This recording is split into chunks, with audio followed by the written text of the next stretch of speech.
Hey guys, my name is Alex Watson. I'm a designer and motion graphics artist. I do a lot of stuff for churches and other companies. Recently, I made this Easter project, and I got a few requests as far as how I pulled it off and what I did to create the animation. So I wanted to do a kind of a run through, a breakdown of the tutorial of the entire project to show you all the pieces and processes that were involved in making it. So I'm not going to go through every little single step. I'm going to run through it fairly quickly just to give you an idea of what was needed to be done in order to make it happen. So we'll start with the overall design of the brand, and then we'll jump into the animation side of things. So usually I started playing with the ideas for the animation with doing some stuff in Cinema 4D, which we'll get into in a bit. But then I just needed to stop and figure out what the actual look was going to be. So started playing with some designs. I knew I wanted to use some of the work of Gustav Dorr.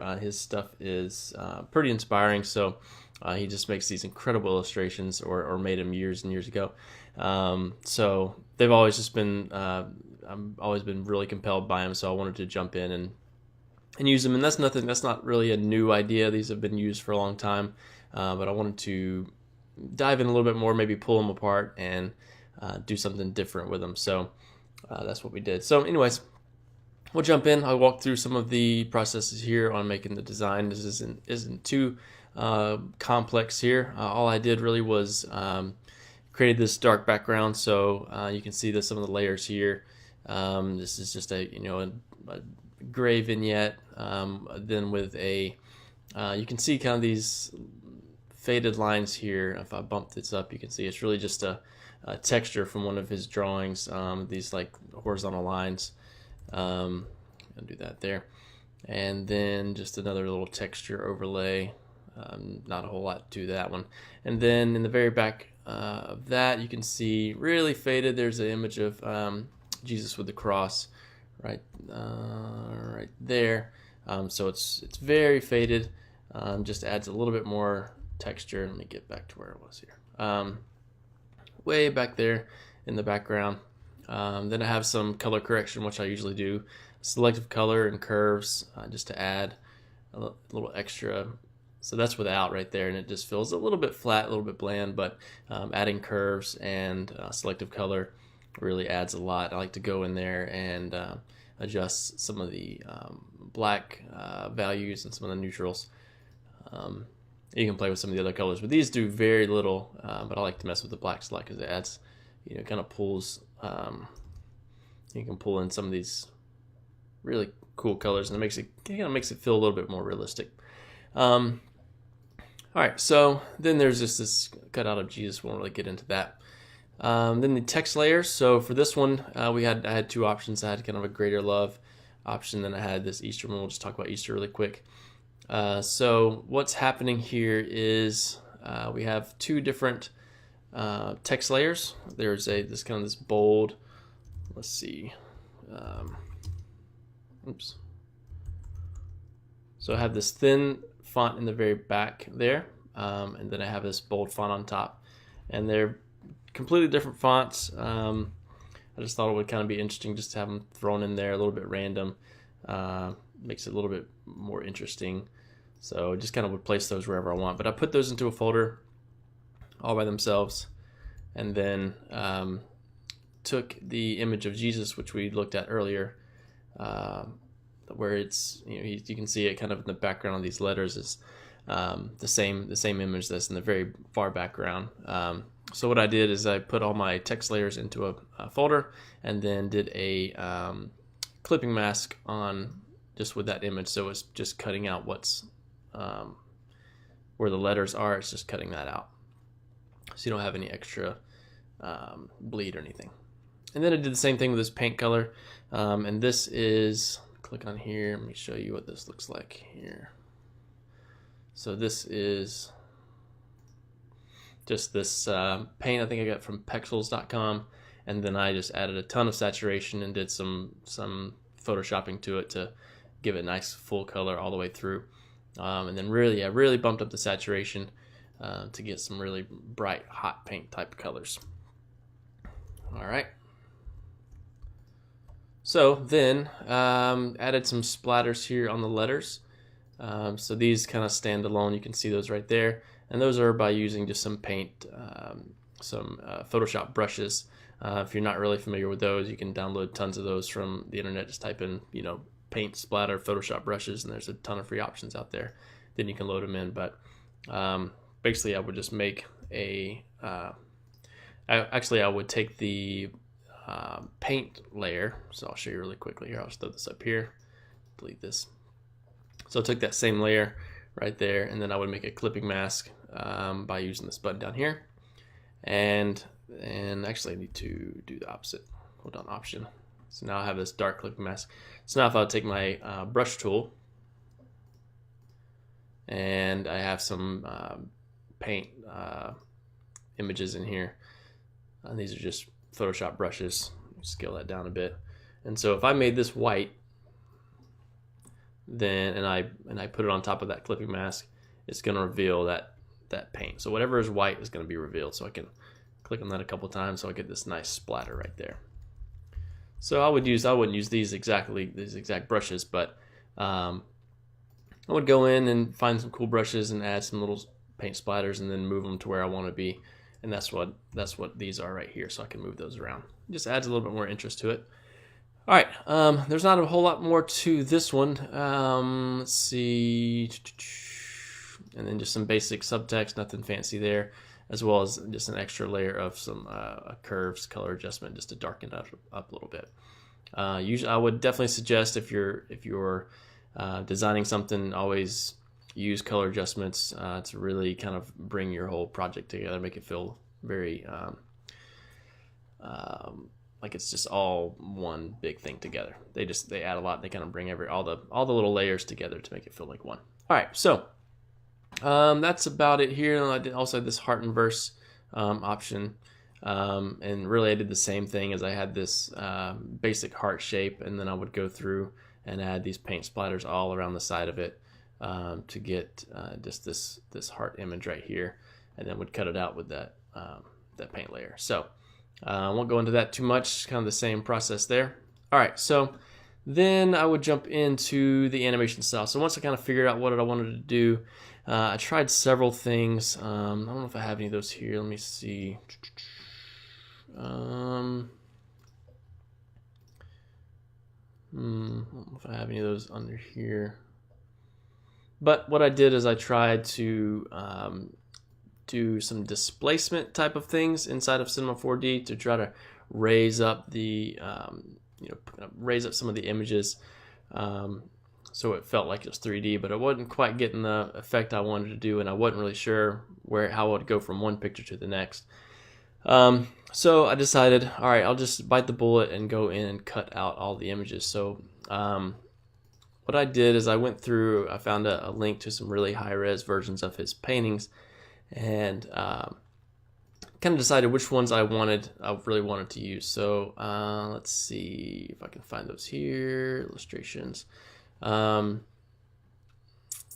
I had tons of ones that I downloaded, and they're just super cool photos. So I went through and started to pick out what part of the story was I going to tell. Did I need to go through all of this stuff? I tried to find the most compelling ones that had the most detail. That really just kind of spoke to me the most, and had to cut down based on time. I'd love to do all of these, but then it would be a 10-minute video and take me months to do. So let's just start with one. So what I did is, we'll go with the woman at the well. So I would take that high-res photo, I would open it in Photoshop, and then would start the process of cutting it out. I went ahead and would just make it its own layer, and then I would scale it up just to kind of fit where I wanted it to go. Don't need all this stuff at the bottom, so I would cut that out. And I get rid of this here. So I wanted to, let's see, trim, there we go. So I would kind of lock this in. It's like, all right, this is my size for the entire composition. So then I'll make a new layer, and I would say, all right, this is going to be Jesus. I would turn this one off, and then I use a Wacom tablet and go in and pretty much just cut him out. And so it was very, very long, monotonous process. But I would zoom in. I would take my eraser tool, which is over there, and make that pretty small, just a little bit of softness to it, maybe even smaller, and then just start cutting out his entire shape. And I'm doing a really bad job right now, but I would try to get as close as I could, I wanted to keep that a nice black border that's along his outline. So it would take a very long time. I'd go in, I'd cut all these out. So I'll do a really bad job for now just to show you the process. But again, getting really as close as I could. But then I would hit a problem, and because once you kind of cut some of these images out, you have to recreate the rest of his body if it was not a part of the photo. So for instance, I don't know if I have a good example here, because this one, luckily on this one, they're all kind of in front of they kind of stand alone, so there wasn't a whole lot more to create. But for instance, just a small example down here, I wasn't going to put these flowers in here, so I had to go in and clone stamp. Oops, did bad there. So let's just say I did that. I had to get rid of, and this would go for tons of the layers, or tons of the photos, is, you'd have maybe a guy standing right here, or a guy's face, and I'd have to go, make Jesus his own layer and then take out the guy's face, just like I would take out these flowers. So what I would do is I would just use my clone stamping tool, hit S on the keyboard, and then I would take some of the same pieces right here, S, and then I'd hold down Shift, click here. So I want to take this little section here and then sort of cover it up right there. So it was a very long process, to say the least. So that's how I had to do it for tons of these images. You can see, let me go in here to some of these other ones. So Jesus Condemned. So you can tell right here I had to do a lot of photoshopping to get whatever was right here out of the way. And it's not perfect. This obviously looks pretty terrible, but since the camera was moving pretty quickly, it didn't really matter. So for instance, Jesus was standing right in front of this guy, so I had to go in and fill all that in right there. So it took some time. Okay, so that explains that, and then I had to just kind of decide how these were going to be built in 3D, and I wanted to even give it a little bit more realistic feel to it. So I would look at the image and say, okay, what can I recreate in 3D? And so a lot of the structures I would recreate to make an actual 3D image, and I'll show you what I mean in a minute. So for instance, the well, this rope hanging down, even this jar, and this rope here, I would recreate. So what I had to do was think, okay, I want to have a jar in between her arms, so I had to make her arm a separate layer. And let's see if I have that in here. Where was that? Cross lifted, Prophet 6. Well, here we go. So these were my layers in the final thing. So there was her arm, there was Jesus right there. And here you can see, her arm was pretty much missing, and I just redid all of that. I still needed her, not forearm, but where her bicep would be. And that was the only layers that were a part of it. Okay, so once I went in, I saved all these images as a PNG, so I have that transparency to it, and then I jumped into Cinema 4D. So I'd go in here, and I'll show you a quick little process, and then I'll jump into the actual project that I used. So I would make a layer, and it would be about the same size as, actually it would be the exact same size as this document. So I'd have to go in and say, okay,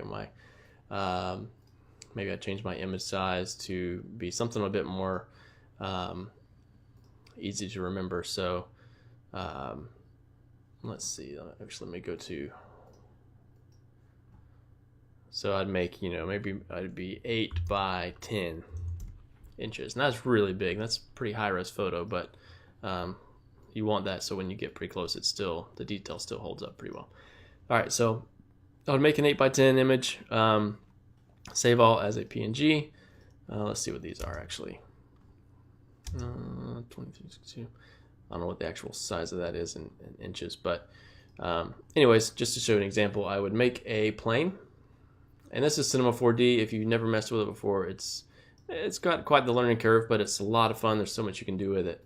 But I would make a plane, and then I would add a new material, and these are just materials down here to where I can you can make it colors, you can do all kinds of things, but then I would just add my images to it. So load my image, and I would find, let's see, where is it here?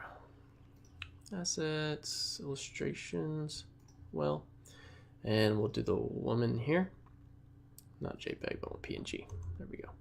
And I'm gonna say no, and then I would take that same layer that I just did, I'm gonna copy it, and I'm gonna put it into this alpha channel and hit paste.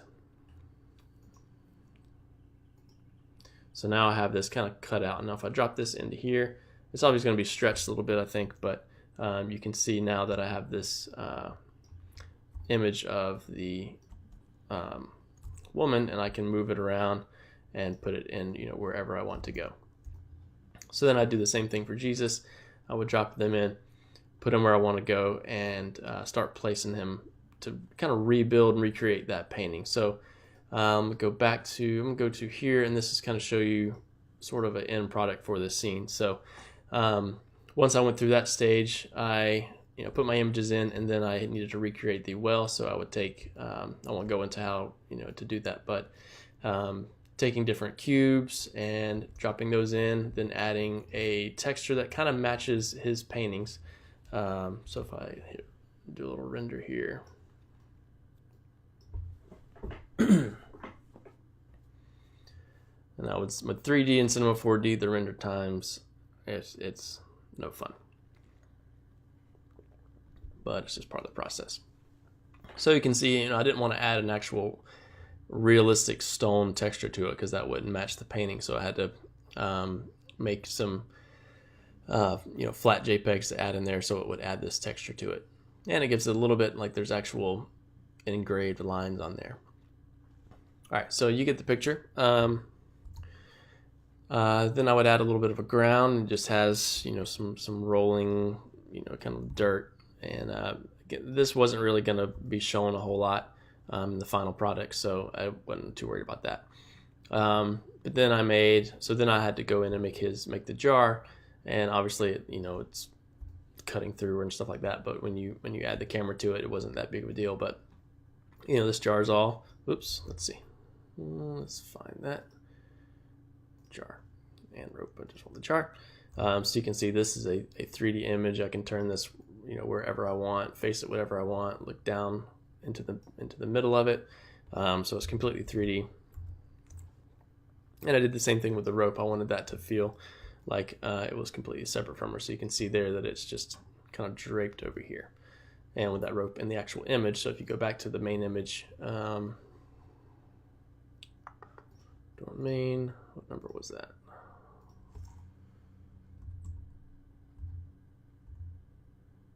I'll find it here. There we go. So you can see this rope here was kind of draped in.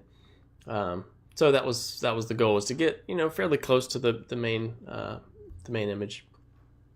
So the cutouts are very 2D. There's nothing 3D really about them, but I was just hoping that with that extra little bit of depth and some of these other 3D images, that it would feel much more immersive. So if you go to the animation, you can see it kind of sweeps over. It gives you a nice 3D depth look to it. Okay, so once I got that done, I needed to do that multiple times and create that for every scene. So let me see if I can undo this and show the rest of the scenes. Let's see. There we go. Okay. So yeah, now multiply that times, whatever this is, like 15 or 16 different scenes. So if I zoom out, and it might slow down just a little bit, but yeah, it started getting pretty heavy as far as the render goes. So you can see here that all of these little images were cut out and placed into 3D space. Let's see if I can move it. So yeah, so you can see now I have this entire world built inside of this program, and the camera just moves inside of that. So let's see if it will. So you can see there the camera's kind of dialing in. We can go and check out what's going on there. So we'll just go, I would add the music into the project as well as the voiceover and do the timing. So so you can see now it's kind of floating in. That kind of had to get some of those out of the way, because when the cameras would swing back around, you would see pieces of it, so I had to get it out of the way. So if I go into the camera, you can see that's what it sees, which is part of that animation. Come back out, it's just kind of floating around. One of the things I did that I really love to do in Cinema 4D is add a vibrate to the camera. And that just gives it a little bit more of a realistic animation to it. So if I go into maybe this one, I have this little vibrate tag, so I can add extra. You can see it just moving all over the place. Let's see. So that's obviously out of control, but it adds, once you do just enough, it adds a really cool effect to it, because there's definitely imperfections in camera work. So that was the goal. Anyways, so that is kind of the breakdown of the Cinema 4D part. The next thing I would do inside of here was to do the lighting. So let me go back to, let me turn off, let me just delete all of these here. And we'll go back to the well really quick. I'm just deleting all these just so it moves a little bit quicker. All right, so the next step was lighting. And it wasn't anything too crazy, so I have these turned off right now, but if I turn them on, for some reason Cinema just blacks it out when I add too many lights, but that's just how it goes. So then I would kind of place these different lightings with some fall off to them, and just so it would just make, I want to make this section glow, and then I want to add some little light down here to where their feet are, and to the back of the well over here. So at the end of the day, let me do a little render here and see what we have. All right, well, it's missing some, it might be missing some layers, can't really find them, and that's okay. We'll move on from it. Let me see.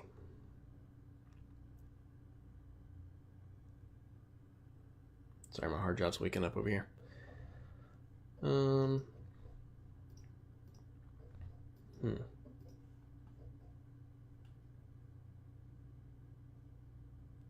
Well, that's okay. We can live without that. Oh wait, it probably went dark. Let's see. Lights, general. Let's try. Yeah, that's probably what's happening. Okay. Where'd it go? There it is up here. Okay. Now it's lit. There we go. Sorry, my lights were turned off. So then, yeah, I would add these in here just to kind of add some extra, just some glows. You can see that kind of that light passing by right there. So I just put those in the place that felt like they were right. And if I hit render, let's see if now it gives me something to look at.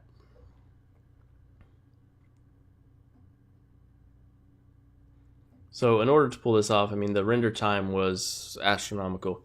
So I would use some render farms and kind of farm it out to where the companies, they would have multiple machines and can do several frames at one time. So, this one particularly had, in order to get rid of some of the noise that was being caused by the details in these drawings, I had to bump up the the settings pretty high to where some of the frames would take 10 minutes or so, which was ridiculous. But set that to render and just kind of forgot about it for a few days, and then came back to it, and luckily everything worked out pretty well. So so you can see here that the lighting adds a ton. You have a lot of the shadows up here, you have some of the shadows down here, which really make it feel much more realistic. Okay, I never realized how buff she is right here. That's quite the arm. Okay, so yeah, add some nice little shading and lighting here. So again, multiply that times 15 different scenes, having the camera come in and out. And so once I started that to do the render process, I would dive into After Effects once it was all done. The only other thing I needed to do was decide what layers I needed to separate in order to have those ink splashes that hit in the final animation, which you see right here. So in order to do this, I needed to decide where those were going to hit. And so, for instance, I knew, let's go to the well. Actually, I don't think there's any on the well, but we'll talk about this one then. I knew I wanted to have it, kind of splash onto the stairs.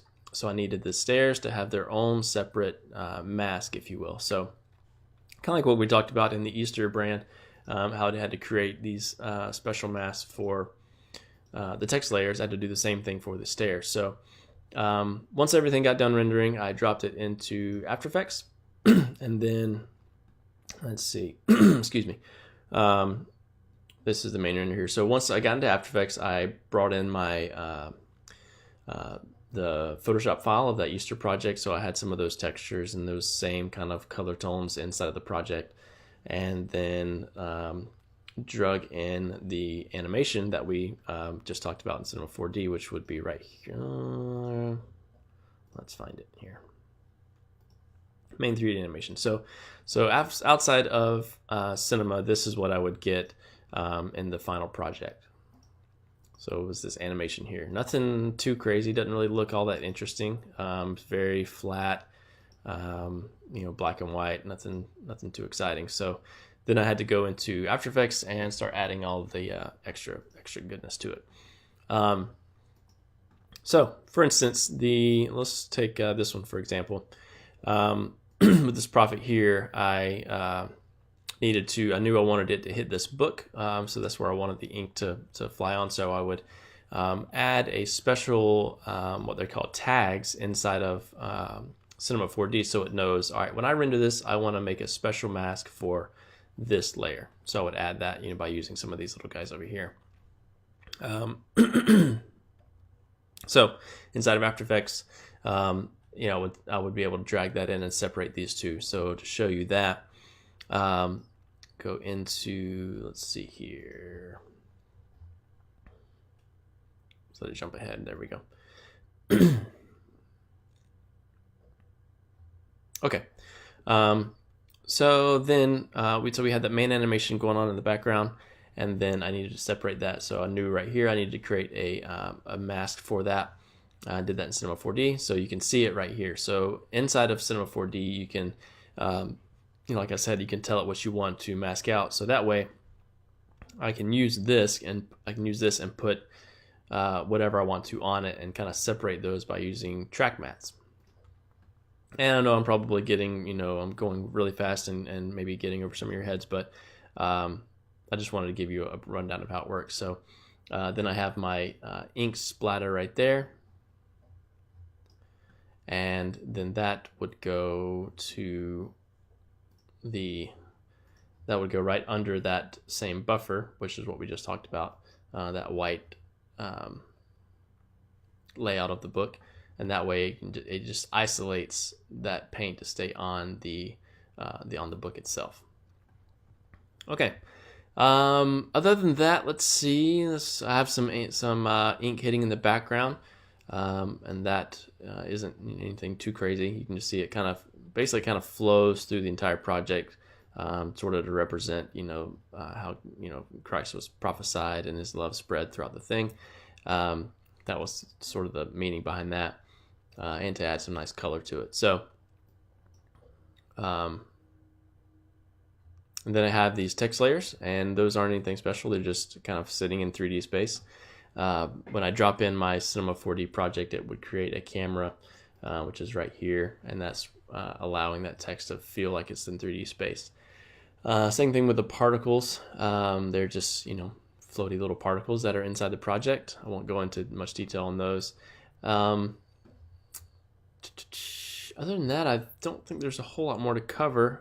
So that's how I would make all those paint splatters. I would add also some depth of field, which adds a really nice effect. So you can see these guys are out of focus. and that was used by creating a depth map. I'm not sure, let's see. Yeah, so right here is a depth map, and it has, basically it's saying whatever is in white is going to be, well, I guess not necessarily. It just creates a gradient throughout your entire project, so you can decide what you want it to focus on. So I think I can do that in here. I don't know if I've pre-rendered that, but let's see, depth of field. So there's a really good third-party plugin that you can use, but this one has the stock After Effects one on it, which isn't as good, but I didn't want to have a third-party plugin for the project that we were giving away. So, but I can decide what I want to focus on by using this little parameter here. So I can, let's see if I push this maybe back this way. Yeah, so now I can focus on these guys versus this one, or I can push it far ahead and focus on what's toward the camera. Let's see. Yeah, kind of focus on up here, and then these guys are out of focus there. So it adds a really, really nice effect to it, and feels much more realistic. Okay, the other thing we could talk about would be the ink splatters. It's a really fun, easy effect that it's used a lot, so hopefully it didn't overdo it, but it's just a really cool effect. But what I had is you start with, let's see, I had my paint layer right here, so I'll just throw this into a little comp here. And then you have some ink. Let's see. I think this is what I want. Let's drop that in. Let me do maybe a different one here. So, you've probably seen these around before, but these are I just kind of threw these together. I still don't like that one either. Let's do 5. It's not very cool looking. There we go. So, these are kind of pre-made ink images, and they're just hitting. And so what I wanted to do was sort of just like we did in that Photoshop file, was cut out the ink to be that hot paint, so it felt like it was the actual hot paint hitting. So all I had to do was you use these track mats, and I think, let's see, I did Luma inverted maybe. Yeah, that's it right there. So it's saying I just want to show the black, and that's what's happening right there. So now it feels like it's, hitting and spreading all over the place. The only other thing I did was I added a little bit of a turbulent displace to the paint layer. So I would go to distort, turbulent displace, and it was just a little bit. The size was probably down some, about the size of the strokes, and then I would animate the evolution so that it would kind of move like that, just a little bit. Felt a little swirly, so it gave it a little bit of life to it. Other than that, I could go into some of the color corrections that I would do, some of the different textures and dark backgrounds that are making up the project. You can see it just adding different solids and using blending modes to create the look that I was going for. And then selective colors, always a favorite of mine. It just adds so much more, I don't know, just style to it. So for instance, let's see if I can. So if I turn the selective color off, it's just kind of bland and gray and boring. But pulling in some of those purples and magentas and stuff into the blacks make it look really nice. And then there's a glow on top of that, which adds a nice little effect to the paint. Curves, pretty simple, nothing to it. Other than that, the text layers, didn't do anything special there. Walk through that really quick. I just have these, same thing, I have this ink blot that is going on. Let's see if you can see it. Turn it on here. So I have it kind of, ripping through, and then I use that to reveal the text. So you can kind of see it there. And I have these little animated lines going on right there. Okay, so that's about it as far as the project goes. I made sure that I edited the music and the voiceover first, because I knew I had to have that timing blocked before I really did anything. So that happened even before I jumped into Cinema, so in order to get the timing just right with the camera. And then I don't think I had a whole lot of sound effects, but trying to think if there's anything else I need to cover. I think that was it. If there was any questions, if you're kind of watching this and I went really fast, and there's a specific spot you want to ask a question about or talk about or whatever, then please let me know, and I'm happy to help. So I hope that was helpful. I know I kind of ran through that quickly. I really appreciate all of the support and encouragement on this project, and hope that it's serving you well. And if you're not sure what this project is or where you get your hands on it, we made it for our site, Pixel Preacher, and you can find it here, pixelpreacher.net. Then you can go to series packages, and it'll be one of the first ones listed. So it comes, with the video. The video can be editable if you use the Plus package. It comes with all the graphics and social media, all kinds of fun stuff for you to use for your church. So check that out if you're interested. If you have any questions on that, let us know. Thanks again, and I hope to do some more of these in the future to help you and your church out. Thanks. Bye.